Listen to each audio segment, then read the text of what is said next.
சட்டமன்றத்தில் இன்னைக்கு முக்கியமான ஒரு 3 அறிவிப்புகள் இருந்துச்சு சார். அதில் வந்து ரொம்ப முக்கியமான அறிவிப்பு என்ன அப்படின்னு பார்த்தோம்னா, பரந்தூரில் புதிய விமான நிலையம் அமைக்க மேற்கொண்ட நடவடிக்கைகள் இந்த அரசால் கைவிடப்படும்.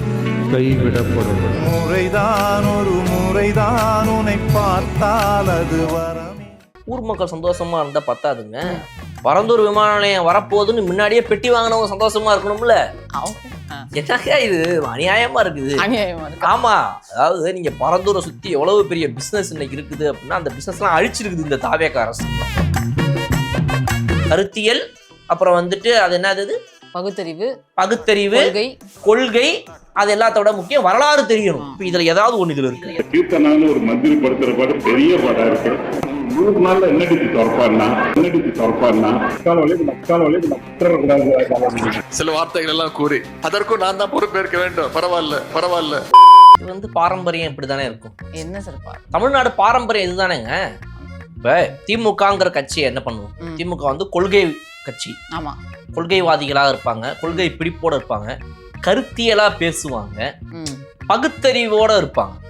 இது 3மே இப்ப இதுல அப்ளை ஆயிடுச்சா? ஒரு மேடையில ஏறணும், பெண்களை பத்தி தரைக்குறைவா பேசிட்டோம், ரைட்டா? சொன்ன மாதிரி ஒரு மாற்றம் தமிழ்நாட்டில் ஏற்பட்டு ஏமாற்றமாக மாறி இருக்கிறது. லட்சக்கணக்கான மக்கள் செய்த தவறு கோடைக்கணக்கான மக்களை இன்னைக்கு துன்புறுத்தி கொண்டிருக்கிறது. இந்த நிலை மாறணும். ஓட்டு போட்டது 1,80,00,000 பேர். எதுல எங்க லட்சக்கணக்கான பேர் ஓட்டு? சும்மா பஞ்சுக்காக ஏதாவது தப்பு வளர்றது. கேவலமான பில்டப் தேவையா? பில்டப் பண்றணும், பீலா வரணும், அது முக்கியம் இல்ல. நாதாரித்தனம் பண்ணாலும் நாசுக்கா பண்ணணும்டா.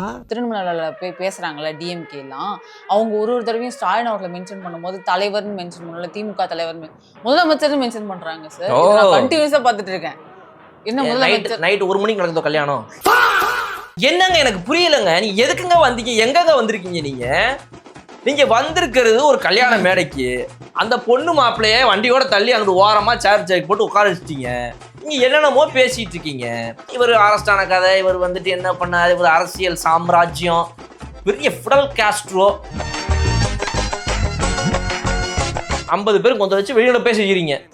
இதுக்கு மாதிரி உள்ளே இருந்துருக்கோம், இதையே பேசி போ வெளியே போ அப்படின்னு வெளியே போயிட்டு வெளிநடப்பு செஞ்சு அந்த டாபிக்லாம் முடிஞ்சுட்டு அதுக்கப்புறம் கத்துற மாதிரி கத்திட்டு அந்த டாபிக் முடிஞ்சோடனே வெளியே போயிட்டு வேற பேசும்போது அப்படியே உள்ள வந்து அமைதியா உட்காந்துச்சு. என்னங்க இதெல்லாம் மக்கள் பார்த்துட்டு இருக்காங்க லைவ்ல. சபாநாயகர் சார், அவன் சத்தம் போடாம போக சொல்லுங்க. அவை காவலர்கள் அவங்க சத்தம் போடாம போக சொல்லுங்க.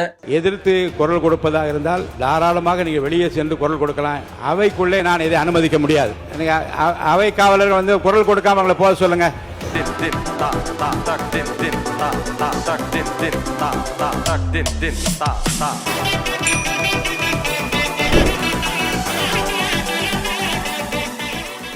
கண்ணாடி மேடை நேயர்களுக்கு வணக்கம்.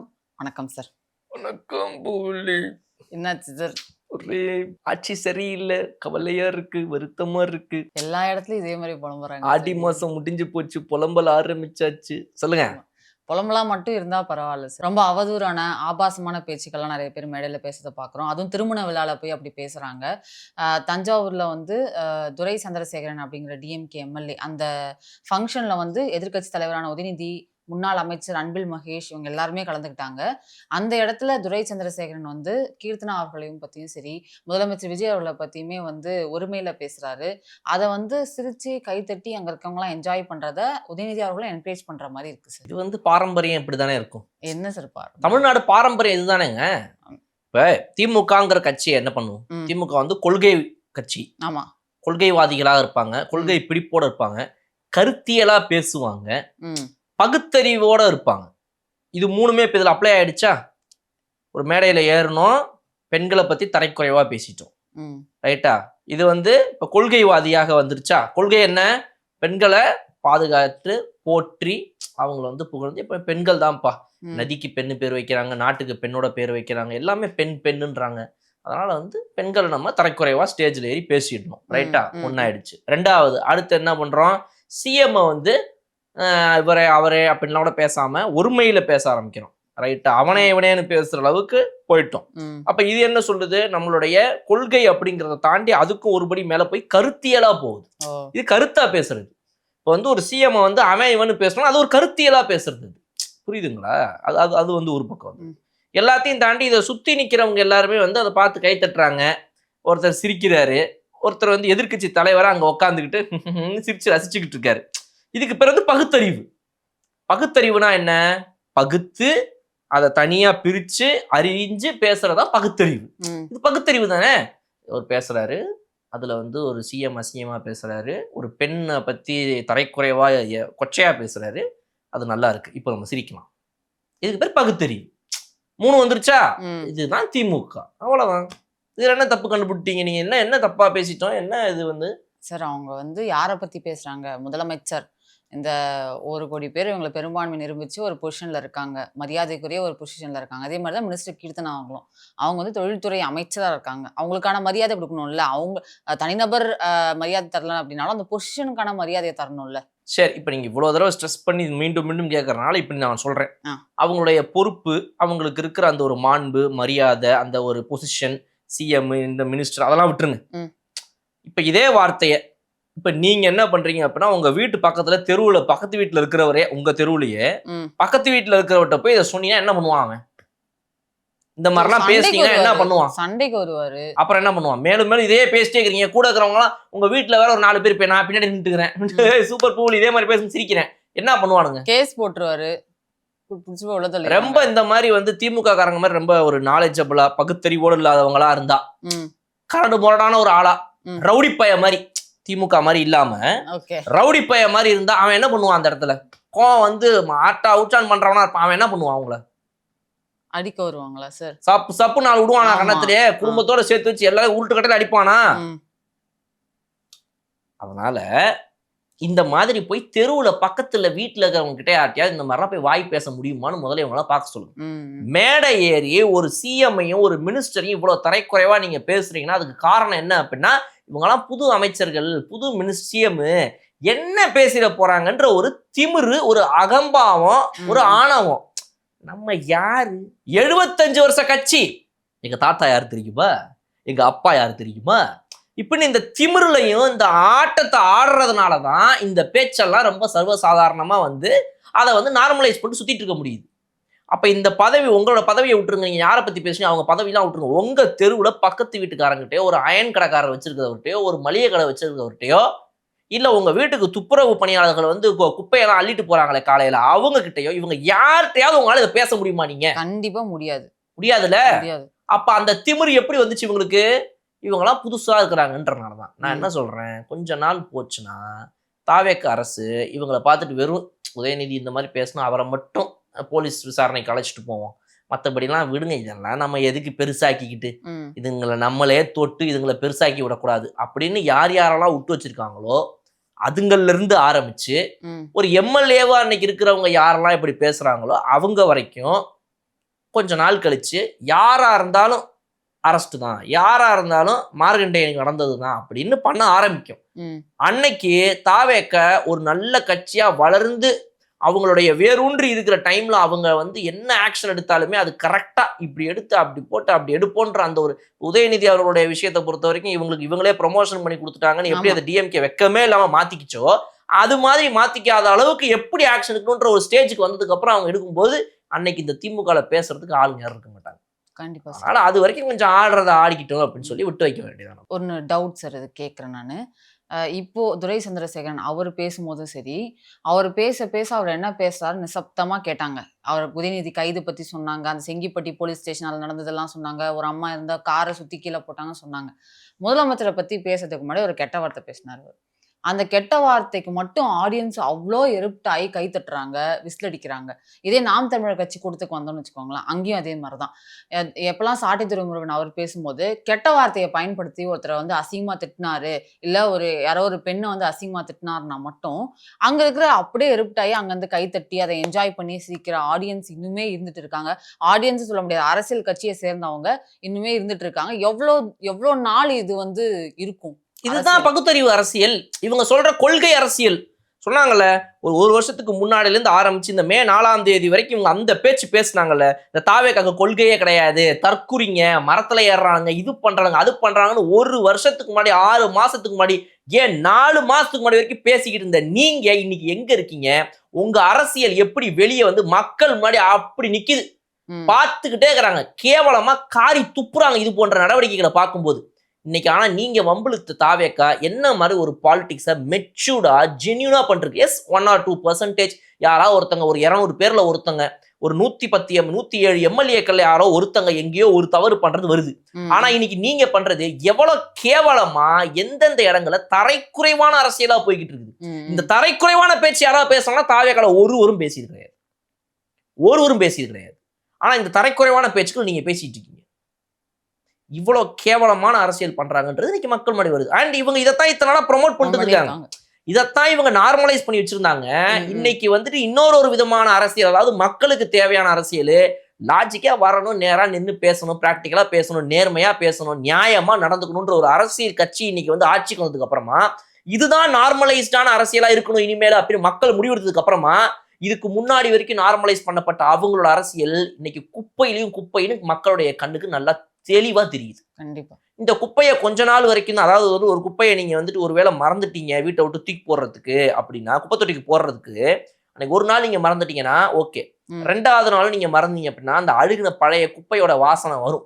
3வது நாள்லாம் போனீங்கன்னா வீட்டுல வச்சுட்டு இருக்க முடியாது. 3வது நாள் தூக்கி அடிச்சிருவாங்க.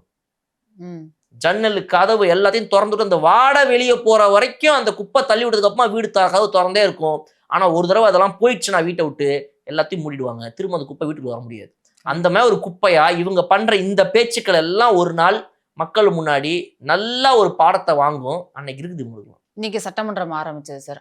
இதுல இன்னொரு முக்கியமான விஷயம், இப்ப இதை உதயநிதி அவர்கள் இதுல வந்து போய் பேசியிருந்தாரு, அதை பார்த்து இருந்திருப்பீங்க. உதயநிதி பேசினதா இருக்கட்டும், இல்ல இன்னைக்கு வந்துட்டு ஸ்டாலின் அவர்கள் வந்துட்டு போயிட்டு ஒரு அடுத்த நாளே போயிட்டு அவர் சட்டமன்றத்துக்கு பையன் போயிட்டாருன்றனால இவர் போயிட்டு ஒரு திருமணத்துல பேசியிருக்கிறாரு. ராசா அதே திருமணத்துல வந்து அங்க வந்து பேசுறாரு. ஸோ இப்போ இவங்க எல்லாரும் பேசுறதுலையுமே வந்துட்டு ஒவ்வொன்றுலையுமே ஒவ்வொரு பிரச்சனைகள் இருக்கிறத நீங்க பார்த்துருந்தீங்க.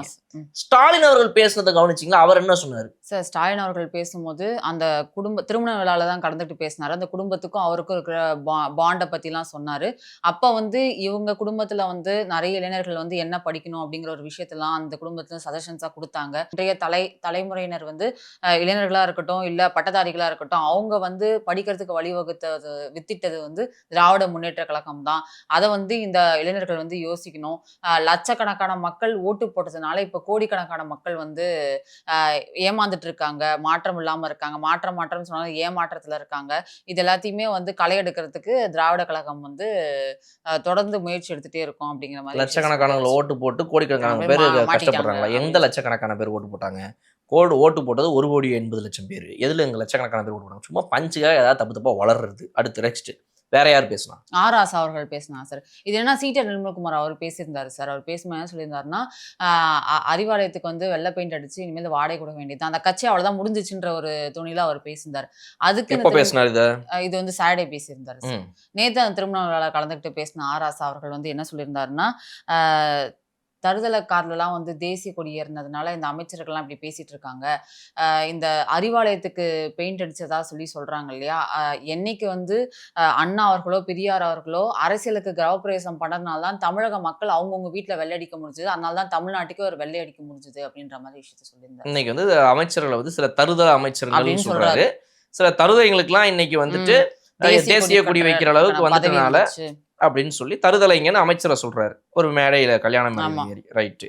ஸ்டாலின் பேசிட்டார். வேற யாரெல்லாம் பேசியிருக்கா? உதயநிதி அவர்கள் சார் என்ன சொல்லியிருக்காரு? தஞ்சாவூர்ல நடந்த கல்யாணத்தை கலந்துக்கிட்டாரு. தஞ்சாவூருக்கு வந்ததாலே இங்க பேசுறதை வந்து ஜாகிரதையா பேச வேண்டிய நிலைமை இருக்கு. நான் இங்க வந்து இந்த 6 மாசத்துல 3 தடவை நான் வந்துட்டேன். அன்னைக்கு அரசு செய்யப்பட்டும் நான் இங்க வந்தேன். வழியில வரும்போது உடன்பிறப்புகள் அன்னைக்கு என்னன்னு சொன்னாரோ அதையெல்லாம் சொல்லிட்டு இருந்தாரு. சர்க்கஸ் கம்பெனி, டம்மி முதலமைச்சர், இதுக்கு முன்னாடி என்னென்னலாம் சொன்னாரோ அதே தான் சொல்லி டெம்ப்ளேட்டா அவருடைய ஸ்கிரிப்டை பேசிட்டாரு. இப்போ உதயநிதி அவர்கள் பேசுனது வந்து பாத்தீங்க அப்படின்னா கிட்டத்தட்ட வந்து ஒரு 12.75 நிமிஷம் 13 நிமிஷம் கிட்ட பேசியிருக்காரு.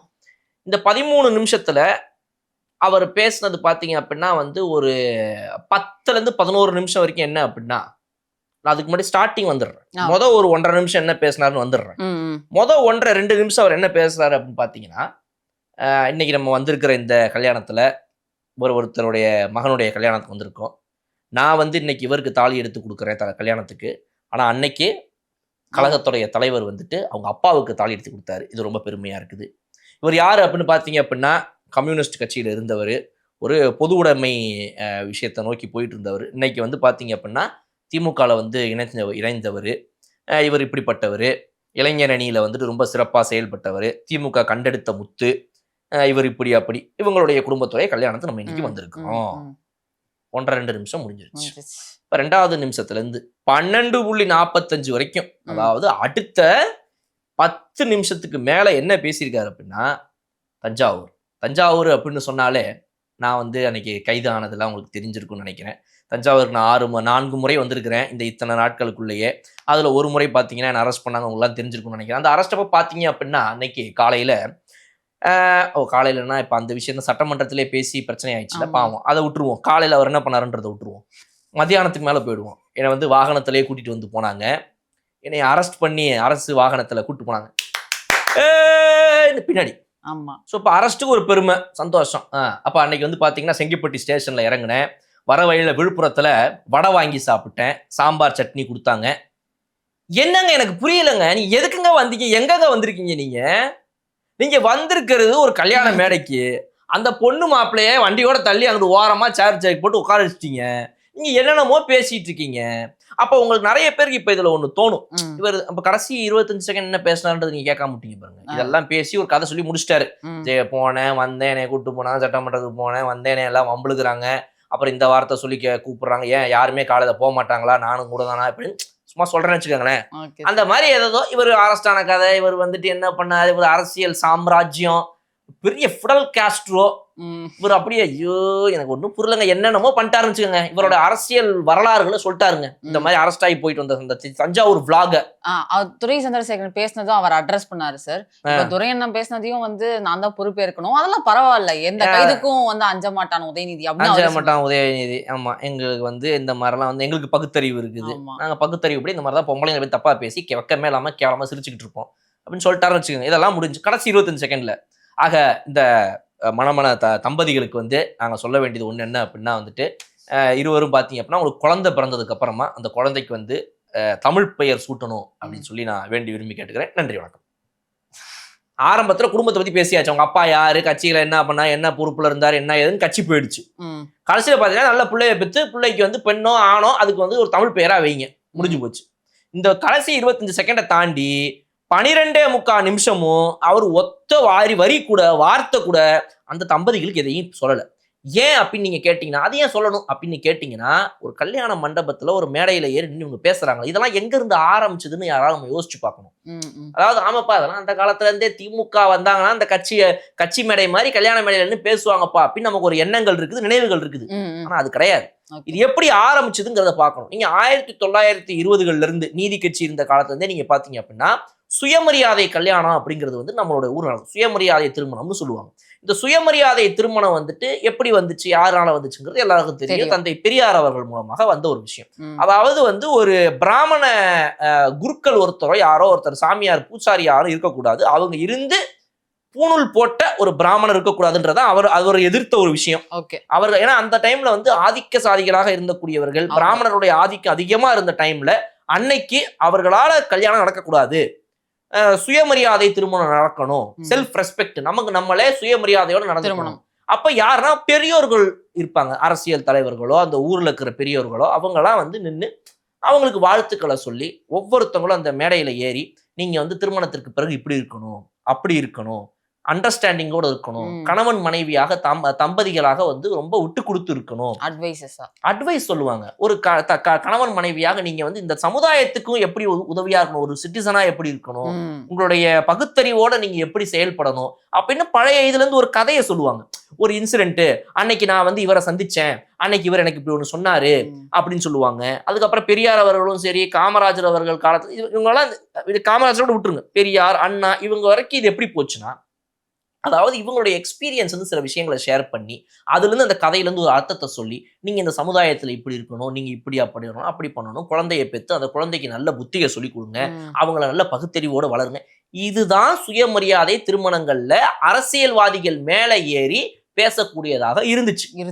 ஆனா படிப்படியா இவங்க எப்படி போயிட்டாங்க அப்படின்னா, அண்ணா காலத்து வரைக்கும் சரியா இருந்தது, கலைஞர் அவர்களுடைய காலத்துல இருந்து எப்படி மாறுதுன்னா, நான் வந்து உங்களுக்கு வந்து வாழ்க்கையில நீங்க வந்து என்னென்ன பின்பற்றணும்னு சொல்றதை விட திராவிடம்னா என்ன, திராவிடம் என்ன தெரியுமா அப்படின்னு சொல்லி அரசியல் மேடையா மாத்த ஆரம்பிக்கிறாங்க. அப்ப அதுல வந்து கலைஞர் அவர்கள் வந்துட்டு ஒரு 10 நிமிஷத்துல வந்துட்டு 7-8 நிமிஷம் பேசிட்டு 2 நிமிஷம் மன தம்பதிகளுக்கு வந்துட்டு ஏதாவது ஒன்று சொன்னா ஸ்டாலின் உதயநிதி எப்படி பண்ணிட்டாங்க அப்படின்னா அதுக்கு ஒதுக்கிக்கிற டைம் வந்து வெறும் 25 செகண்ட்ஸ் தான் சார். மிச்ச 20 மினிட்ஸுமே நாங்க வந்து எங்களுடைய சுயசரிதை பேசுவோன்ற மாதிரி மாத்தி வச்சுட்டாங்க. நீங்க ஒரு கல்யாண மண்டபத்திலும் ஏறி அந்த மேடையில நின்று மனசாட்சி இல்லாம எதுக்காக இது ஆரம்பிக்கப்பட்டது, ஒரு அரசியல் தலைவர்கள் எதனால இந்த மாதிரி வந்து நமக்கு முன்னாடி இவங்க சொல்றாங்களா வரலாறு தெரியணும், கருத்தியல், அப்புறம் வந்துட்டு அது என்னது பகுத்தறிவு, கொள்கை, அது எல்லாத்தோட முக்கியம் வரலாறு தெரியணும். இப்ப இதுல ஏதாவது ஒண்ணு இதுல இருக்கு இல்ல? என்ன வரலாறு? நீங்க வந்துட்டு தஞ்சாவூர் செங்கிப்பட்டியில போய் ஸ்டேஷன்ல சைன் போட்டு போலீஸ்காரட்ட வந்துட்டு விவரம் சொல்லிட்டு வந்தது வந்து உங்க வரலாறா?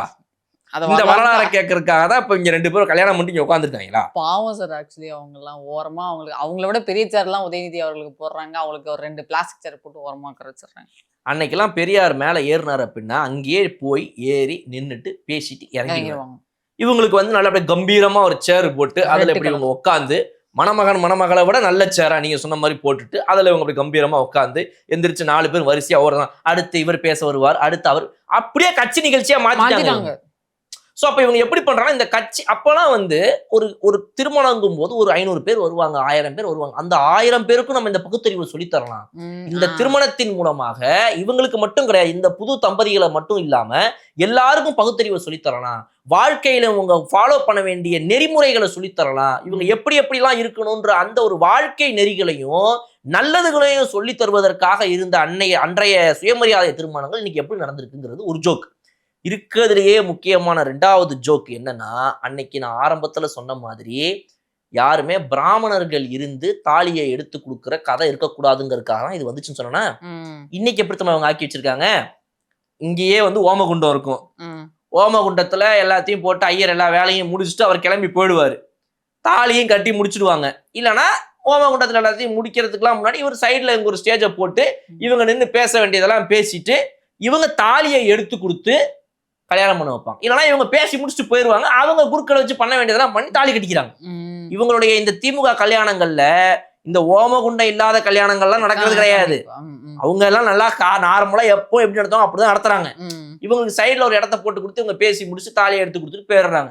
அப்புறம் அதுக்கு முன்னாடியோ பின்னாடியோ ஐயரை வச்சு பண்ண வேண்டிய அந்த சாங்கியங்கள் சடங்குகள் எல்லாத்தையும் இந்த மந்திரம் ஓதி பண்றது எல்லாமே இவங்க பண்ற திருமணங்கள் நடந்துதான் இருக்குது. எல்லாமே கிடையாது, ஆனா சில இது நடக்குதா இப்படிதான் இருக்குது. சோ இப்ப இதோடைய பர்பஸே இல்லாம போயிடுச்சு.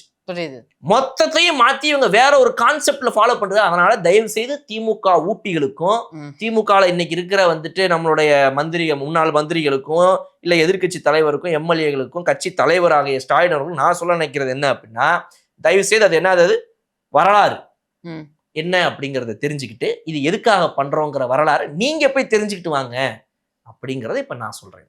கண்டிப்பா சார், நல்ல அட்வைஸா தான் இருக்கும்னு நினைக்கிறது. ஏன்னா வரலாறு தெரிஞ்சுக்கணும், அவங்க தான் நமக்கு சொல்லி கொடுத்தாங்க. அதான் நாங்களும் சொல்ல போய் வரலாறு தெரிஞ்சுக்கிட்டு வேற ஒண்ணும் கிடையாது. கண்டிப்பா.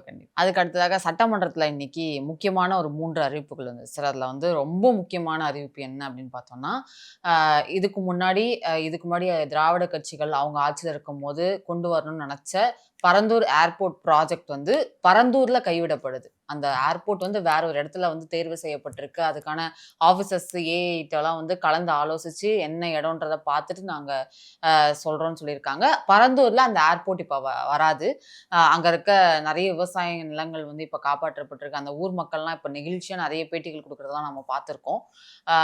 அது வந்து அந்த ஊர் மக்களுக்கு ரொம்பவே சந்தோஷமா இருக்கு அப்படின்னு சொல்லிட்டு அவங்க சொல்றாங்க சார். ஊர் மக்கள் சந்தோஷமா இருந்தா பத்தாதுங்க, பரந்தூர் விமான நிலையம் வரப்போகுதுன்னு முன்னாடியே பெட்டி வாங்கினவங்க சந்தோஷமா இருக்கணும்ல. என்னக்கா இது அநியாயமா இருக்குது.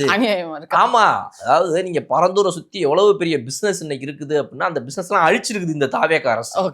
நான் இப்ப என் வீட்டுல இருந்துலாம் நான் போற வழியெல்லாம் பாக்குறேன். கொஞ்சம் தூரம் கழிச்சு நான் அன்னைக்கு ஒரு ஷூட்டிங்காக வேற எங்கேயோ ஒரு அவுட்டோர் போறேன். அங்க நீங்க பாத்தீங்க அப்படின்னா வந்துட்டு ஒரு ஃபுட் கோர்ட் இருக்குது. அது வந்து அவுட்டர் கிட்டத்தட்ட வந்து இந்த பொன்மார்க்கெட் எல்லாம் மேடவாக்கம் பள்ளிக்கரணை அதெல்லாம் தாண்டி அங்க அந்த சைடு.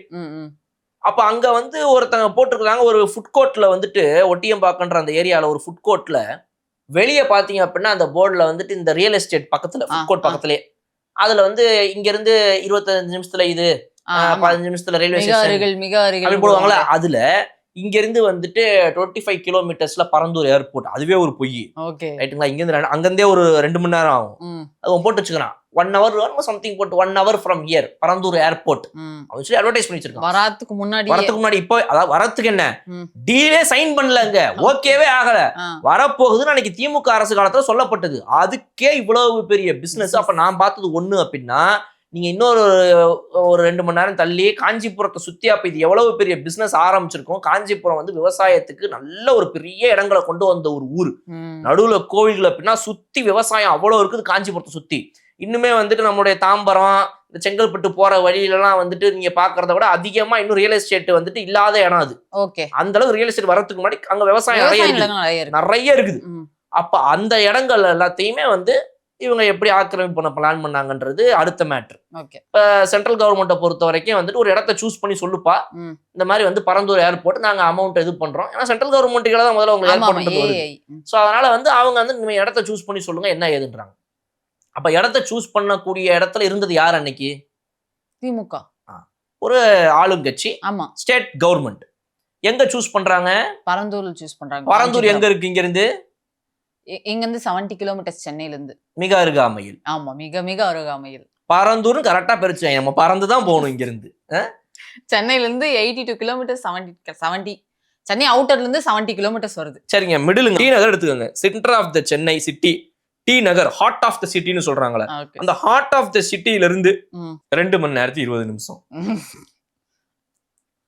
68 கிலோமீட்டர். 68 கிலோமீட்டர் டி நகர்னு போட்டா வருது. டி நகர்ல இருந்து இந்த பரந்தூர் வந்துட்டு 68 கிலோமீட்டர் அப்படின்னா என்ன கணக்குல இப்ப யூஸ் பண்ணி இப்ப எதுக்கு வருதாமா அந்த ஏர்போர்ட் வருதுன்னு சொல்லியிருந்தாங்க முன்னாடி. முதல்வர் வந்து ஒரு உரையிலே சொல்லியிருந்தாரு சார். சென்னை மீனம்பாக்கம் ஏர்போர்ட்ல வந்து வருஷத்துக்கு 30 மில்லியன் பேர் வந்து போயிட்டு வர திறன் அதுக்கு இருக்கு. ஆனா இந்த சென்னை மாநகரோட வளர்ச்சியா இருக்கட்டும், தொழில்முறை சார்ந்துமே நிறைய அக்கோமடேஷன் நிறைய தேவைப்படுது டிரான்ஸ்போர்ட்காக. அதனால இன்னொரு ஏர்போர்ட் தேவை அப்படிங்கிறது ஒன்றிய அரசுல இருந்து வந்தது. அதுக்காக தான் ஒரு லேண்டை செலக்ட் பண்ணி கொடுக்க சொல்லி சொன்னாங்க. இந்த திமுக அரசு வந்து பரந்தூர் ஏர்போர்ட்டை செலக்ட் பண்ணி கொடுத்தாங்க. இதுக்காக இவர் என்ன சொன்னார்னா, சொல்லும் போது டெர்மினல் 3, டெர்மினல் 5. டெர்மினல் 3 இப்போ வந்து கட்டுமானத்துல அந்த இது ரெடி பண்ணிட்டு இருக்காங்க. இப்போ அந்த பாலம்னு சொல்லி சொன்னாங்க. டெர்மினல் 3 ரெடி பண்ணிட்டு இருக்காங்க. அந்த டெர்மினல் 3 ரெடி பண்ணாங்கன்னா அடிஷனலா அகாமடேட் பண்ண முடியும். இது இன்னுமே நல்லா, அதாவது வெளியில எதுவும் தேடாம டெர்மினல் 5 ஒன்று புதுசா கொண்டு வரலாம் அப்படின்னு சொல்லியிருக்காங்க. போகும்போது உங்களுக்கு வந்து ஒரு அதிகபட்சமான மக்களை பண்ண முடியும் ஒரு ஆப்ஷன் இருக்கு. நான் என்ன கேக்குறேன், எத்தனை சிட்டிஸ்ல 2 ஏர்போர்ட் இருக்கு? பெங்களூர்ல 2 ஏர்போர்ட் இருக்கா? ஒரு ஏர்போர்ட் தான். ஹைதராபாத்ல ஒரு 2 ஏர்போர்ட் இருக்குதா? அப்புறம் என்னங்க அவ்வளவு பெரிய சிட்டி நீங்க என்னங்க எவ்வளவு பெரிய ஆக்கிபை பண்ண போறீங்க நீங்க? எனக்கு புரியல. அப்போ ஒரு சென்ட்ரல் கவர்மெண்ட் சொல்லுது, ஏர்போர்ட் அத்தாரிட்டி ஆஃப் இந்தியா, எப்ப அந்த மாதிரி வந்து ஒரு ஏர்போர்ட்டுக்கு இடம் வேணும்பா, நீங்க என்ன சொல்லணும்? இல்லைங்க, ஏற்கனவே மீனம்பாக்கம் இந்த பல்லாவரம் இந்த ஏரியாக்கெல்லாம் பின்னாடி பல விவசாய நிலங்கள்லாம் இருந்தது ஒரு காலத்துலன்னு சொல்றாங்க. அதே மாரி ஏதோ ஒன்றை கட்டி ஏதோ முடிச்சுட்டோம், இன்னுமே நம்ம இப்படியே எங்கேயாவது போக முடியாதுங்க அப்படின்னு சொல்லியிருந்துருக்கணும். இல்லைன்னா ஆப்ஷன் நம்பர் 2 எல்லாத்த விட ரொம்ப முக்கியமானது, உங்களுக்கு ஒரு காலத்துல மீனம்பாக்கம் ஏர்போர்ட் நாளைக்கு எக்ஸ்டெண்ட் ஆவதற்கான வாய்ப்புகள் உள்ளதுங்கிற அறிவு முன்னாடியே இதுக்கு முன்னாடி ஆண்ட கட்சிகளுக்கு இருந்துச்சுன்னா நீங்க மீனம்பாக்கம் ஏர்போர்ட்டை சுத்தி எங்கேயாவது இவ்வளவு வீடுகளை வர வச்சிருப்பீங்களா? இல்ல. இன்னைக்கு நீங்க மேப்ல பாருங்க, மீனம்பாக்கம் ஏர்போர்ட் இங்க இருக்குதுன்னா பக்கத்துலேயே ஒருத்தன் வீட்டு மாடியில உட்காந்து இப்படி கையை தொட்டானா ஏரோப்ளேன்ல எதுனா ஒரு பிஸ்கட் பாக்கெட் கூட தூக்கி போட்டுருலாம் உள்ள. அந்த அளவுக்கு பக்கத்திலேயே கட்டி வச்சிருக்காங்க இங்க வீடுகளை. சூரரை போட்டு படத்துல கூட காட்டினாங்க பாத்தீங்களா? அப்படியே இந்த ஏர்போர்ட்ல இருந்து அப்படியே போகும்போது வீட்டு பக்கத்துல மாடியில இருந்து பாத்துட்டு இருப்பாங்க. அவ்வளவு வந்து நீங்க ஏர்போர்ட் இங்க இருக்குன்னா பக்கத்துலயே சாண்ட்விச் பண்ண மாதிரி அங்க வீடை கட்டி வைப்பீங்க நீங்க. எப்படிங்க அதுக்கு அப்ரூவல் கொடுத்தாங்க? நாளைக்கு எக்ஸ்டெண்ட் பண்ண வேண்டிய அவசியம் வரும். அப்ப என்ன பண்ணுவீங்க நீங்க? அப்ப இந்த வீடெல்லாம் இடிச்சிட்டு கட்டலாமா? அது முடியாதுன்றதுனால தானே இன்னைக்கு நீங்க வேற ஆப்ஷன் யோசிக்கிறீங்க. அப்ப இந்த அறிவு இதுக்கு முன்னாடியே ஏன் இதற்கு முன்னாடி இருந்த முதலமைச்சர்களுக்கு இல்லாமல் போயிட்டு இருந்தது தான் நான் கேட்கிற கேள்வி. நீங்க மீனம்பாக்கத்தை எக்ஸ்பேண்ட் பண்ணணும்ன்ற ஐடியால அங்க யாரையுமே வீடு கட்ட விட்டுருக்க கூடாதுங்க. ஏர்போர்ட்டுக்கு மிக அருகாமையில் எவ்வளவு சார்? சும்மா 50 மீட்டர்ல என்ன சார் சொல்றீங்க நீங்க?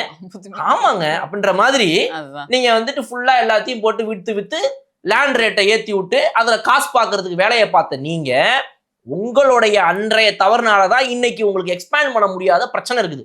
மீனம்பாக்கத்தை ஏர்போர்ட் எக்ஸ்பேண்ட் பண்ண முடியாது. ஏன் பண்ண முடியாது? காரணம் நீங்க பண்ணி வச்ச ரியல் எஸ்டேட் பிசினஸ். நீங்க ஏர்போர்ட்ல இருந்து பக்கத்துல இப்படியே பின்னாடி வழியா போனீங்க அப்படின்னா இந்த பம்மல், பல்லாவரம் அதெல்லாம் ஃபுல்லா ஆளு நல்லா பாப்புலேட் பண்ணி வச்சுட்டாங்க. பண்ணியிருக்க கூடாது நீங்க. இல்ல மீனம்பாக்கத்துக்கு பேக் சைட்ல அவ்வளவு தூரம் ஒரு ரூட் வரைக்கும் நீங்க ஃபுல்லா காலியா இடம் விட்டு வச்சிருந்தீங்க அப்படின்னா நீங்க இந்த பிரச்சனையே வந்திருக்காது. இன்னைக்கு இது ஒரு நல்ல அறிவிப்பு சார். அந்த மக்கள் வந்து ரொம்ப ஹாப்பியா இருந்தாங்க. இதுக்கு ஒரு வேற்று ஒரு இடமா வந்து தேர்வு செய்யப்படும்ன்ற உத்தரவாதமும் கொடுத்துருக்காங்க. ப்ராஜெக்ட் இருக்கும் ஆனா இடம் வேற அப்படிங்கறத சொல்லியிருக்காங்க. அவ்வளவுதான்.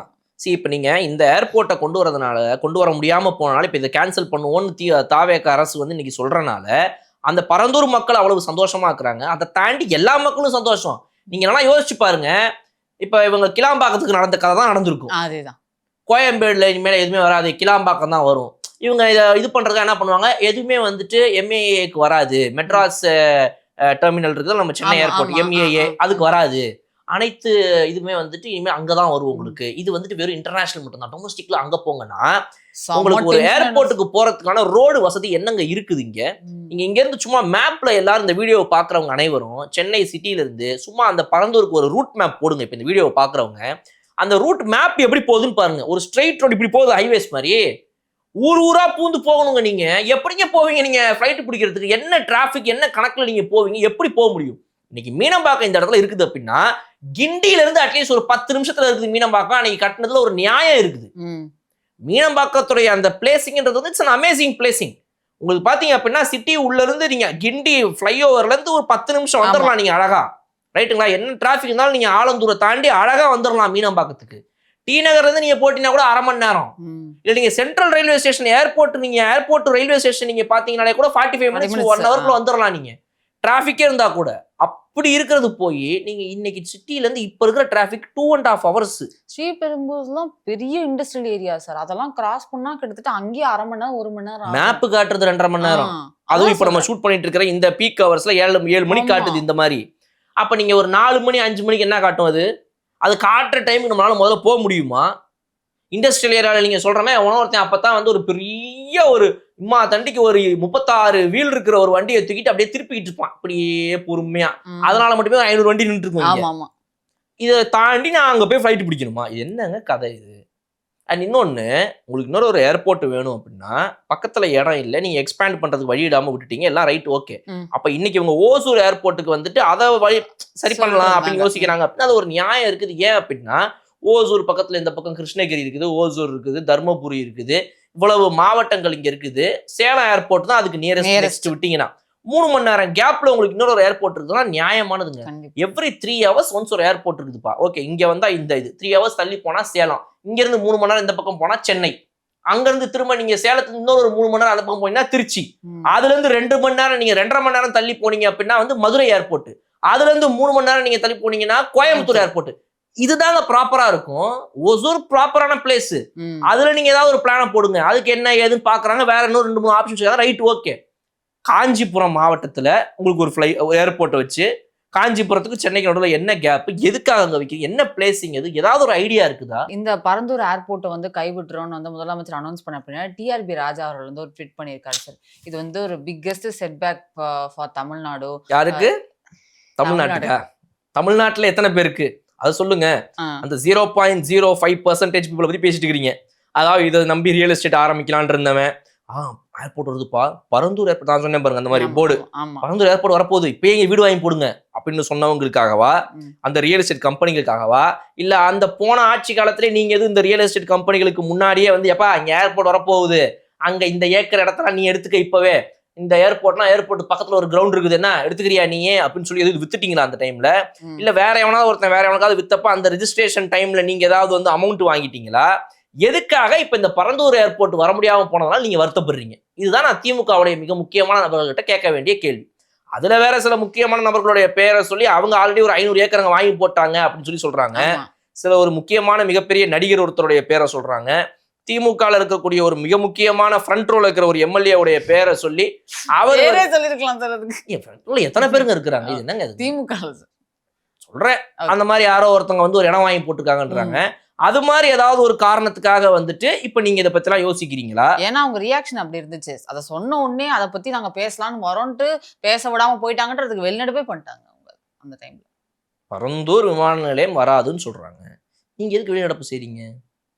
அதுக்கு நடுவில் தான் வந்துட்டு நீங்கள் இந்த மாதிரி பேசுனீங்க, வெளியே ஒரு பேச்சுக்கள் பேசுனீங்கன்னு சொல்லிட்டு மினிஸ்டர் பால்வளத்துறை அமைச்சர் அவர்கள் வந்து ஒரு கேள்வி கேட்டாங்க. ஆமா, இந்த மாதிரி வெளியே இந்த மாதிரி பேச்சு பேசுறாங்க, கண்டனத்துக்குரியது இது அப்படின்ற மாதிரி சொல்லியிருக்காங்க. நீங்க ஏன் எதுக்கு இத்தனை பேர் 50 பேர் எந்திரிச்சுன்னு கொந்தளிக்கிறீங்க? ஒருத்தர் பேசுனது தப்புன்னு உங்க யாருக்கும் தோணல. அப்ப 50 பேர் கொந்தளிச்சு வெளியில பேசிக்கிறீங்க. இதுக்கு மாதிரி உள்ளே இருந்துதான் இதையே பேசி போடா வெளியே போ அப்படின்னு வெளியே போயிட்டு வெளிநடப்பு செஞ்சு அந்த டாபிக்லாம் முடிஞ்சுட்டு அதுக்கப்புறம் கத்துற மாதிரி கத்திட்டு அந்த டாபிக்கை முடிஞ்சோடனே வெளியே போயிட்டு வேற பேசும்போது அப்படியே உள்ள வந்து அமைதியா உட்காந்துச்சு. என்னங்க அதெல்லாம் மக்கள் பார்த்துட்டு இருக்காங்க லைவ்ல. சபாநாயகர் சார், அவன் சத்தம் போடாம போக சொல்லுங்க, சத்தம் போடாம போக சொல்லுங்க. அவை காவலர்கள் அவங்க சத்தம் போடாம போக சொல்லுங்க அப்படின்னு. என்னங்க இந்த அரசியலை லைவ்ல யாரும் பார்க்க கூடாதுன்னு நினைச்சீங்க. 2016 to 21 அது நடந்துருச்சு உங்களுக்கு. 2021 to 26 நீங்க இவங்க வந்து ஆளுங்கட்சியா இருக்கும்போது எதிர்கட்சி உங்க மேல கேட்கிற கேள்விகளும் நீங்க ஒரு அரசா உங்களுடைய இயலாமையும் நீங்க பண்ணாம இருந்ததெல்லாம் வெளியே வந்துருமே நினைச்சீங்க. அது வராம தப்பிச்சிட்டீங்க. ஆனா இன்னைக்கு 26ல ஒரு எதிர்கட்சியா மாட்டிக்கிட்டீங்க. 100 நாள்லயே டிஎம்கே உடைய நிலைமை எப்படின்னா 5 வருஷம் முடியும் போது திமுக என்ன ஆகும் நினைச்சு பாக்குறேன் நான். அதிமுக அந்த விதத்துல பாராட்டலாம். ஆமா, நம்ம எந்த வம்பு தும்புக்கும் போகாம அமைதியா இருந்துருமுடா அப்படின்ற மாதிரி இந்த படத்துல சொல்லுவாங்க பாத்தீங்களா, இந்த பக்கமும் போகாம அந்த பக்கமும் போகாம அமைதியா இருந்துருமுடா அப்படின்ற மாதிரி அமைதியா இருக்கிறாங்க. திமுக என்ன ஆக போகுதுங்கிறது இந்த மாதிரி வாயை விட்டு பேசுறதுனாலயும் வெளிநடப்பு எல்லாம் மக்கள் பார்த்துட்டு இருக்காங்க. அடுத்த 2 அறிவிப்புகள் சார். வெற்றி பயணம் மகளிர் கட்டணமில்லா பயண திட்டம் விரிவாக்கம் செய்யப்படுறாங்க. மகளிர் விடியல் பயணத்தை வந்து மகளிர் பயணமா மாத்திருந்தாங்க, அதை வந்து விரிவாக்கம் செய்யறாங்க. என்ன அப்படின்னு பார்த்தோம்னா, முதற்கட்டமாக மாநகரம் நகர பகுதிகளில் இயங்கும் எக்ஸ்பிரஸ், LLS, டீலக்ஸ் அரசு பேருந்துகளிலும் மகளிர் கட்டணமில்லா பயணங்கள் மேற்கொள்ளலாம். மாவட்டங்களுக்கிடையே பயணம் மேற்கொள்ள ஏதுவாக புறநகர் மற்றும் மலைப்பகுதிகளில் சாதாரண கட்டண பேருந்துகளில் மகளிர் கட்டணமில்லா பயணங்கள் மேற்கொள்ளலாம் அப்படின்னு சொல்லியிருக்காங்க. இது வந்து தேசத்தந்தை காந்தியடிகள் பிறந்த நாளான அக்டோபர் 2ஆம் தேதி முதல் செயல்படுத்த அரசு முடிவு செய்யப்பட்டிருக்கு அப்படின்னு சொல்லியிருக்காங்க சார். கட்டுப்பாடுகள் இல்லை இதுல. இப்ப ஏதாவது வந்து என்னன்னா, நாங்க கொண்டு வந்த திட்டம் இது ஸ்டிக்கர் மாடலு அப்படின்னு சொல்றவங்களுக்கு இதுல என்ன பதில் அப்படின்னா, அப்படி பார்த்தா தமிழ்நாட்டுல எந்த திட்டமும் இருக்காது. எல்லாமே எம்ஜிஆர் காலத்திலையும் அண்ணா காலத்திலையும் காமராஜர் அவர்களுடைய காலத்துல கொண்டு வரப்பட்டதுதான் இன்னைக்கு நீங்க தொடர்ந்துட்டு வரீங்க. தொடராம எந்த ஒரு ஆட்சியுமே நடக்காதுங்கிற அதை வந்துட்டு நறுக்குன்னு வைங்க மண்டையில கொட்டி வாயை முட்டு உட்கார்றா ஊப்பி உனக்கு ஒன்றுமே புரிய மாட்டேங்குது. உயிரை வாங்குற தினம் ரீல்ஸை போட்டு சாவு அடிக்கிற. என்னங்க நடக்குது என்னங்க நடக்குது இந்த தமிழ்நாட்டுல? ஒண்ணும் நடக்கல. ஓரமா போய் உட்காரு. சோம்மாப்பா பாரு என்னங்க ஒண்ணும் நடக்கல. ஆட்சியே நடக்கல, அரசே நடக்கலப்பா, அமைதியா இருக்குதுப்பா எல்லாம். நீங்க வந்து நடத்தி காட்டுங்க. முக்கியமா சார், இந்த நம்ம அரசியல் இப்ப திருநெல்வேலியில போய் பேசுறாங்கல்ல டிஎம்கே எல்லாம், அவங்க ஒரு தடவையும் ஸ்டாலின் அவர்களை மென்ஷன் பண்ணும்போது தலைவர்னு மென்ஷன் பண்ணல, திமுக தலைவர் முதலமைச்சர்னு மென்ஷன் பண்றாங்க சார். கண்டினியூஸா பாத்துட்டு இருக்கேன். என்ன முதலமைச்சர் நைட் 1 மணிக்கு நடந்தோ கல்யாணம்.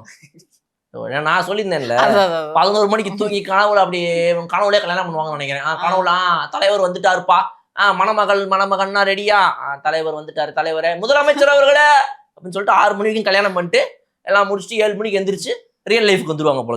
கனவு நடந்த கல்யாணம். எங்க முதலமைச்சர் ஸ்டாலின் அவங்க கனவு நடந்த கல்யாணம் நமக்கு எப்படி டிவில வந்துச்சு? அதுதான் எனக்கு ஒன்றும் புரியலையே, கொஞ்சம் கன்ஃபியூசிங் ஆகுது. சரி பரவாயில்ல, அதை விட்டுருவோம். அவங்களுடைய ஆசைக்கு ரைட், ஓகே, ஏதோ ஒன்று பண்ணி பேசிக்கிறாங்க. மனசாட்சிக்கு விரோதமான ஒரு விஷயம் தான். ஒரு முதலமைச்சர்னு ஒருத்தர் வந்து 108 சீட்டுல ஜெயிச்சுட்டு உட்காந்துக்கிட்டு இருக்காரு. 4ஆம் தேதியில இருந்து 10ஆம் தேதி வரைக்கும் கஷ்டப்பட்டு நீங்க பண்ண டார்ச்சர் தாங்காம அதிமுகவோட சேர்ந்து கூட்டணி நடத்தி எடப்பாடியை சிஎம் நினைச்சதெல்லாம் தாண்டி மீறி ஏதோ இந்த இடதுசாரிகள் கட்சி நடத்தின ஒரு நியாயமான நடவடிக்கைகள்னால இன்னைக்கு இவங்க ஒரு 6 நாள் போருக்கு அப்புறம் 10ஆம் தேதி மே மாசம் இவர் வந்து சிஎம் ஆகுறாரு.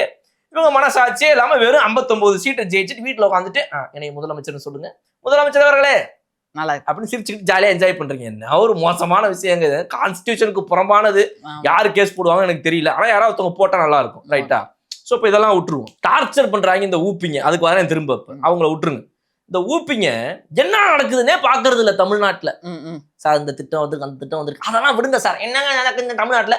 அதான்டா நான் சொல்ல வரேன். இந்த திட்டம் ஒண்ணு நடக்குதுடா, அதை பாடுறானா, அதை விடுங்க சார், என்னங்க நடக்குதுங்க அப்படின்ட்டு உயிரை வாங்குறாங்க.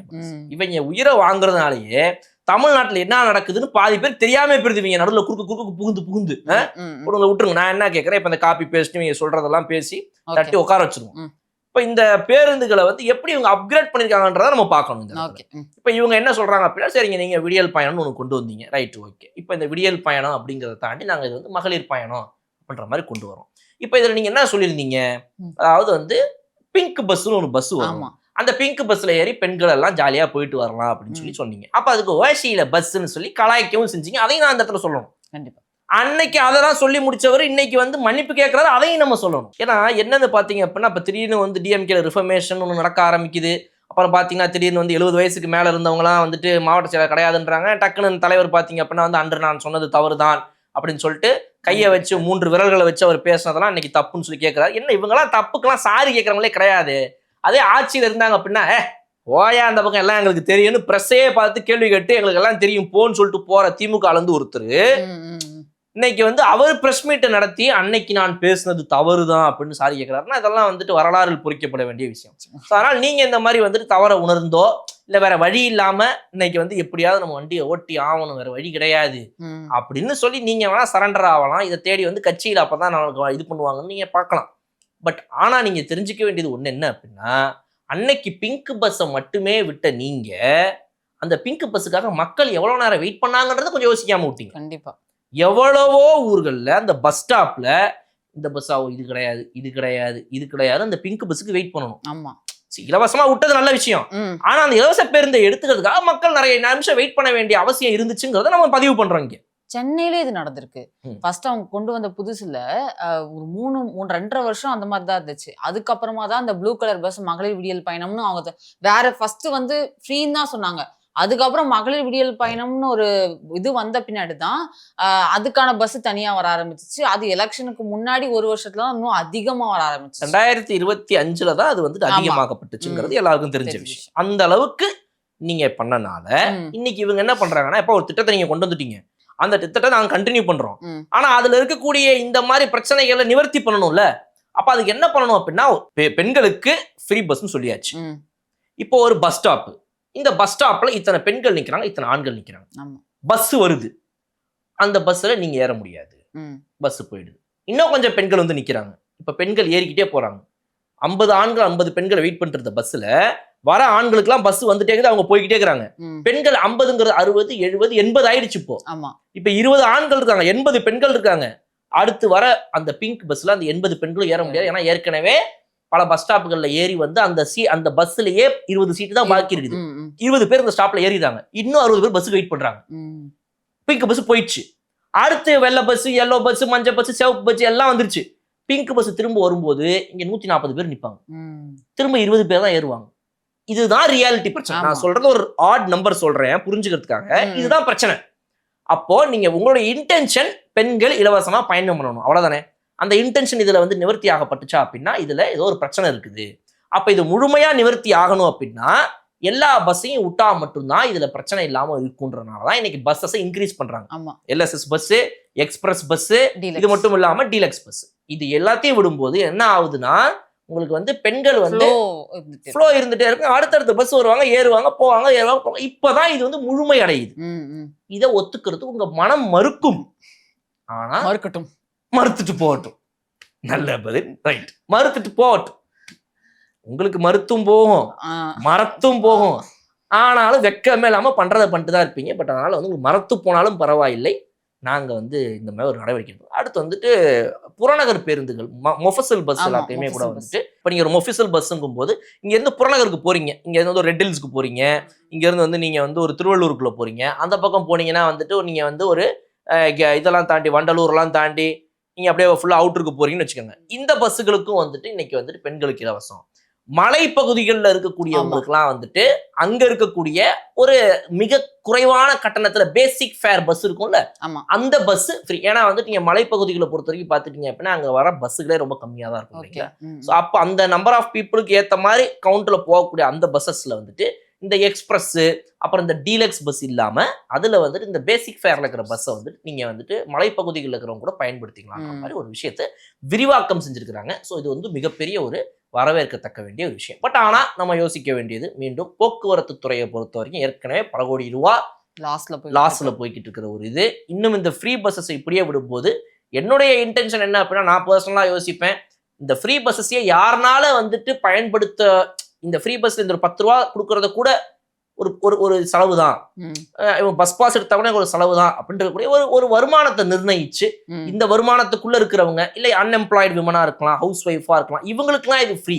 எம்ப்ளாய்டு விமன்லயே வந்துட்டு ஒரு இவ்வளவு சம்பளத்துக்கு மேல வாங்குறவங்க, ஒரு மாசம் 30,000 மேல வருமானம் இருக்கிறவங்க, ஒரு மாசம் 50,000 மேல வருமானம், இவங்களுக்கு எல்லாம் தேவையில்லை. ஒரு 15,000 20,000 25,000 சம்பளத்துக்குள்ள இருக்கிற இந்த பெண்களுக்கு இது கொடுக்கலாம் அப்படின்ற மாதிரி ஏதாவது ஒண்ணு கொண்டு வந்தா இன்னும் கொஞ்சம் இந்த அரசுக்கு வரக்கூடிய அந்த ஒரு இது இருக்குன்னு நினைக்கிறேன். பட் ஆனா இதை பண்ண மாட்டாங்க. பிகாஸ் ஏற்கனவே டிஎம்கே வந்து எல்லாருக்கும் ஃப்ரீன்னு சொல்லிட்டு இன்னைக்கு இவங்க வந்து இதுல கண்டிஷன் போட்டாங்கன்னா என்னங்க நடக்குது இந்த தமிழ்நாட்டுல அப்படின்னு சொல்லிட்டு கிளம்பி வந்துருவாங்க மூக்கணுங்க அப்படின்னு சொல்லி. அதனால இதை வந்துட்டு டவுன் கிரேட் எல்லாம் பண்ணாம இப்படிதான் வைக்க வேண்டிய ஒரு கட்டாயம் இவங்களுக்கு இருக்குதுங்கிறது நம்ம ரியாலிட்டியா புரிஞ்சுக்கணும். அதுக்கு அடுத்த விஷயம் சார், அன்னபூரணி சூப்பர் 6 இது மேனிஃபெஸ்டோல இருந்த விஷயம் தான். இந்த திட்டத்துல வந்து அவங்க அறிவிச்சிருந்தது வந்து 6 சிலிண்டர் வருஷத்துக்கு கொடுக்கறதா சொல்லியிருந்தாங்க தாய்மார்களுக்கு. இந்த முதற்கட்டமா வந்து திட்டத்தில் ஆண்டிற்கு 3 விலையில்லா எரிவாயு சிலிண்டர்கள் வந்து கொடுக்கப்படும் அப்படின்னு சொல்றாங்க. வங்கி கணக்கில் வரவு எரிவாயு சிலிண்டருக்கான விலை பயனாளிகளின் வங்கி கணக்கில் நேரடியாக வரவு வைக்கப்படும் அப்படின்ற மாதிரி சொல்றாங்க. இதுல வந்து டேர்ம்ஸ் அண்ட் கண்டிஷன்ஸ் இருக்கு. தகுதியுள்ள குடும்பங்கள் ஆண்டு வருமானம் ரூபாய் 2.5 லட்சத்திற்கு மிகாமல் உள்ள பொருளாதாரத்தில் பின்தங்கியுள்ள குடும்பத்தினர், சிறு குறு விவசாய குடும்பத்தினர், மாற்றுத்திறனாளி குடும்பத்தினர் போன்ற சமூகத்தில் உள்ள நலிந்த குடும்பத்தினர் பயனடைவார்கள். இந்த திட்டத்துல சுமார் 1,30,00,000 குடும்பங்கள் வந்து பயனடைவார்கள்னு சொல்றாங்க. இந்த திட்டம் வந்து ஜனவரி மாதம் பொங்கல் பண்டிகை முதல் செயலாக்கத்திற்கு வரும் அப்படின்னு சொல்லியிருக்காங்க சார். இதுக்கு மட்டுமே 4,000 கோடி ஒதுக்கியிருக்காங்க. இந்த வருஷம் ஆனுவல் பட்ஜெட்ல 4,000 கோடி வந்து ஒதுக்கப்பட்டு லேப்டாப்க்கு 2,000 கோடி. இது அதுக்கு அதை விட டபுளா அது இந்த அமௌண்ட். மிகப்பெரிய விஷயம். சரி, என்னன்னா நான் வந்துட்டு இந்த அரசை ஏன் வந்து சப்போர்ட் பண்றேன் அப்படின்னு யோசிக்கக்கூடிய அளவுக்கு ஒரு மக்கள் இருப்பாங்கல்ல. நான் ஏன்பா இந்த அரசை வந்து சப்போர்ட் பண்ணணும், இந்த அரசு நல்ல திட்டங்களை கொண்டு வரதை நான் ஏன் வந்து வரவேற்கணும் அப்படின்னு யோசிக்கிற ஒவ்வொருத்தவங்களுக்கும் பல காரணங்களை கொடுத்துட்டே வருது இந்த அரசு. அதுவும் அந்த சிலிண்டருடைய விலையை பொறுத்தவரைக்கும் நல்லாவே தெரியும். ஏற்கனவே இருக்கக்கூடிய ஒரு கேஸ் தட்டுப்பாடு பிரச்சனை வந்தது. ஒரு நடுவில் ஒரு மாசம் நீங்க பாத்தீங்கன்னா வந்து கொஞ்சம் பெரிய பிரச்சனை இருந்துச்சு. அந்த போர் நடந்துட்டு இருந்த டைம்ல அப்பெல்லாம் வந்து என்னதான் புக்கிங் பண்ணாலும் 2-3 வாரங்கள் கழிச்சு தான் வந்து ரொம்ப பெரிய ஒரு ரெஸ்பான்ஸ் கிடையாது. நிறைய பேர்லாம் சிலிண்டருடைய பிரச்சனையை வந்து நல்லா ஃபேஸ் பண்ணாங்க. புக்கே பண்ண முடியல நிறைய பேருக்கு இருந்துச்சு. ஸோ அப்போ அப்படிப்பட்ட காலகட்டத்தில் இன்னைக்கு வந்து இந்த கேஸ் எரிவாயு சம்பந்தப்பட்ட எந்த ஒரு விஷயமா இருந்தாலும் அது ஒரு மிகப்பெரிய ஒரு விஷயம் தான். ஸோ அதை வந்துட்டு விலைவாசி ஏறிட்டே போயிட்டு இருக்கிற டைம்ல இந்த மாதிரி ஒரு 3 சிலிண்டரை வந்துட்டு இலவசமா வருஷத்துக்கு ஒரு முறை கொடுக்குறாங்க அப்படிங்கும்போது வந்து இது மிகப்பெரிய ஒரு வரவேற்கத்தக்க வேண்டிய விஷயம். அதை வந்துட்டு கண்டிப்பா பெனிஃபிட் அடைகிறவங்க பல பேர் இருப்பாங்க. ஆனால் அவங்க வந்துட்டு யாராக இருப்பாங்க அப்படின்னா வந்துட்டு அந்த இதை மட்டும் பெனிஃபிட் அடைஞ்சிட்டு சந்தோஷமா இருக்கிறவங்களா இருப்பாங்க. அவங்கள போய் நிறுத்தி இந்த மாதிரி வந்து சொல்லு 1000 ரூபாய்க்கு என்னெல்லாம் வாங்குற, என்னெல்லாம் பண்ற, 1000 ரூபாய்க்கு வேற என்ன பண்ற அப்படின்னு கேட்க வேண்டிய பிரச்சனை அவங்களுக்கு இருக்காது. அதை நம்ம வந்து ஆணித்தரமா சொல்லலாம். இந்த அரசுல இருந்து யாரும் போயிட்டு உங்ககிட்ட ஒரு எம்எல்ஏவோ அடுத்தவங்க 2031 போயிட்டு 3 சிலிண்டர் எப்பெல்லாம் பயன்படுத்தினீங்க, என்னெல்லாம் சமைச்சிங்க, அந்த 3 சிலிண்டர் எத்தனை நாளுக்கு வரப்போகுது அப்படின்னு கேட்க மாட்டாங்க. நம்புறோம், கேட்கவும் கூடாதுன்னு. சட்டமன்றத்துக்கு வருவோம் சார். சட்டமன்றத்தில் கவன ஈர்ப்பு தீர்மானங்கள்லாம் நிறைய கொண்டு வந்தாங்க ஸ்டார்டிங்ல. அது எல்லாமே நிறைய விவாதங்கள்லாம் நடந்துச்சு.